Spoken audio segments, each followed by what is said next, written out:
Hey everybody, this is Justin with Sonar Technologies, and today I'm coming at you another behind the scenes video of what it takes to do app development. Yesterday I had talked about I was just pretty much reading. I got through the first book and kind of digested some of their ideas.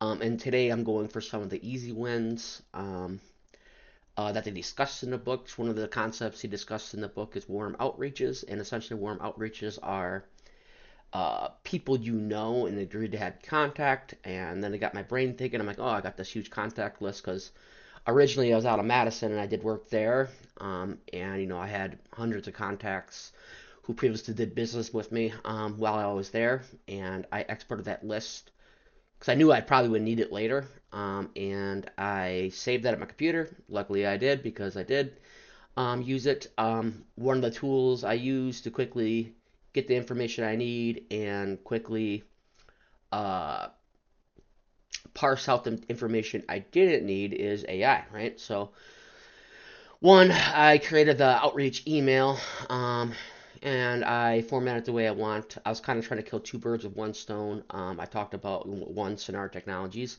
and how my focus switched from IT services in general and managing networks and managing um, IT features within the department to where I do mobile app development specifically. And the reason why I'm doing this is because of AI, is because it can be done much faster now um, and very efficiently. So the cost has come down considerably on app development. But anyways, I condensed that list, fed it into AI, told it to just give me, their name, the, first, last name, email, and give me when I contacted them and if I contacted them, and also the date I contacted them. So I don't want to bug them too much, but they're a contact in the list of people I've already worked with. So I reached out to them, created an email that was personal for each one of them, and then I sent out those emails, letting them know about my referral program, and letting them know about my new services and what I focus on now. Still going through that list. I'm gonna finish that up. Actually pounded through almost 100 in the last hour.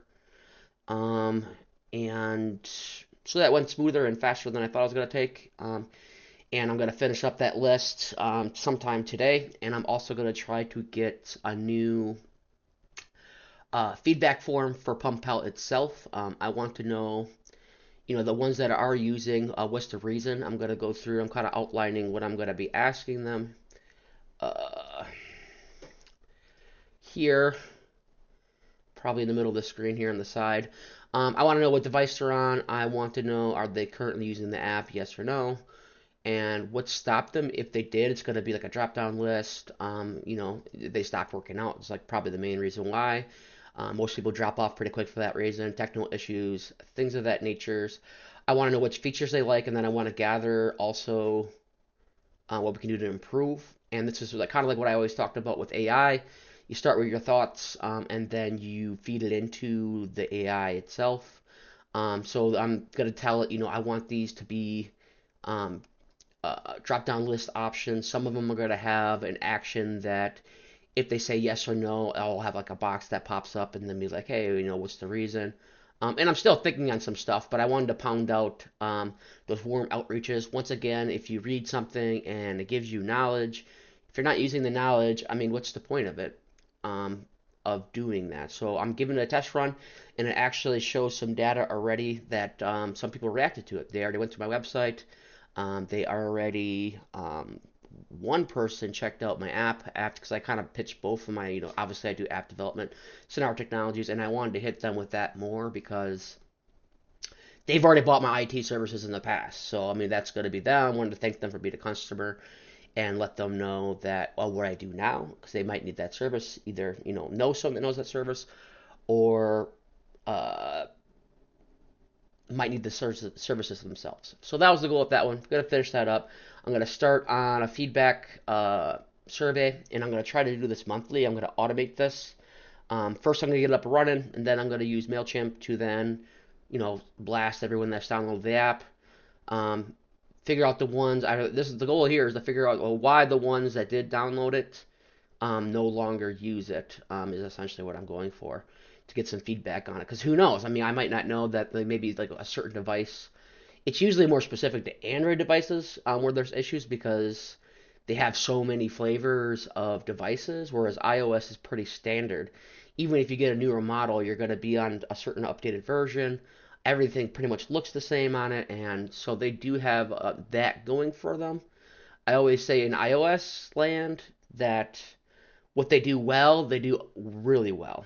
What they do bad, they do really bad though. Like it's a pain in the ass. But that's one of the things they do well. I mean, they only have so many devices. It's usually one of the higher end devices, um, and everything is unified. So that's a good thing about that. Whereas Android can be a pain in the ass because there's so many different devices. I mean, you got devices you can buy for $100. You got devices you can buy for $1,000. You got tons of flavors, so it's really hard to test against every device. So this will kind of be my feedback on this to see what's going on. Hopefully nothing's going on. The idea behind app development when you're doing these things, it never crashes. You never want it to crash.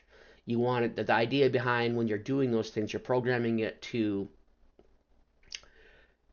obviously you want it to work, but when it doesn't work or something goes on in the background, you catch that, you do something, you notify me or whoever the people that are in charge of that something did go so wrong or go wrong, so they're aware of it, but you don't notice it on the app side. That's the ultimate goal. And then you have their contact information in there. If you can't replicate it yourself, you got to know your logs. You go through the logs, you see it, you're like, okay, something did go wrong there. You press the buttons, try to figure out what they did to have that happen, and then try to replicate it. If for you spent a day on it and you can't replicate it, you have their email, you have their contact information, you contact them, you reach out, and you try to you know figure out what the problem is. Like, well, what did you do? Did you notice it? And figure it out from there. But that's the goal here. Anyways, I'm kind of going off on a different tangent on that one, but then I'm gonna be finishing that up to get some feedback. And I'm thinking I'll probably only get through that today.